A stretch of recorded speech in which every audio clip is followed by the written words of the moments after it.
હર મહાદેવ. જય ગાયત્રી. 2026નું વર્ષ કર્ક રાશિ માટે અતિ ઉત્તમ ફળની પ્રાપ્તિ માટે શું કરવું શું ન કરવું એના પ્રયોગ છે. તો કર્ક રાશિના જાતકોએ સૌ પ્રથમ તો આપણી કુળદેવીનું પૂજન અને અર્ચન કરવું.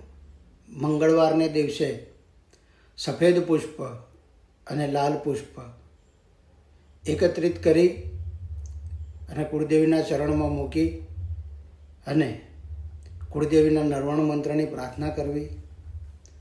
હર રોજ શિવાલયે જઈ અને શિવ ઉપર ગંગાજળ અને જળ મિશ્રિત કરી એનો અભિષેક કરવો, પંચોપચાર મંત્રનું પૂજન કરવું.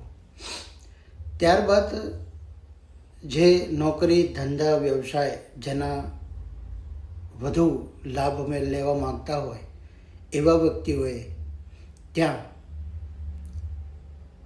કૃષ્ણ તલ, તિલ એટલે કાળા તલ, દૂધ, ચંદન, પાણી અને ગંગાજળ આટલું મિશ્રિત કરી અને ભગવાન શિવ ઉપર અભિષેક કરવો.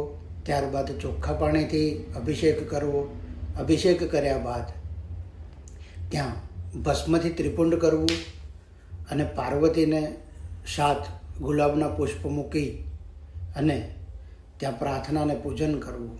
નિત્યકર્મ આ જાળવી રાખવાથી ધંધાકીય વ્યક્તિઓને જે પોતાના ધંધા કરતા હોય, જેમ કે બિલ્ડર હોય, કોઈ કંપનીવાળા હોય, કોઈ શેર બજારની અંદર હોય, જે પણ વ્યક્તિ પોતાનું મનવાંચિત ફળ પ્રાપ્તિ માટે આ વસ્તુ નિત્યકર્મ 2026માં અપનાવશે તો એને ઘણો ફાયદો થશે અને એનું વર્ષ ખૂબ જ અતિ ઉત્તમ નીકળશે અને ફળદાયી અને ફળ પ્રાપ્તિ થશે. વિદ્યાર્થીઓએ પણ આ જ વસ્તુ કરવાની છે. ફક્ત એક વસ્તુ વધારવાની છે કે બુધવારને દિવસે જો બને તો ગણપતિને ખૂબ પ્રિય એવા મોદકનું થાળ ધરાવવો તો અતિ ઉત્તમ છે. હર મહાદેવ. જય ગાયત્રી. આ હતું કર્ક રાશિ માટે. હર મહાદેવ.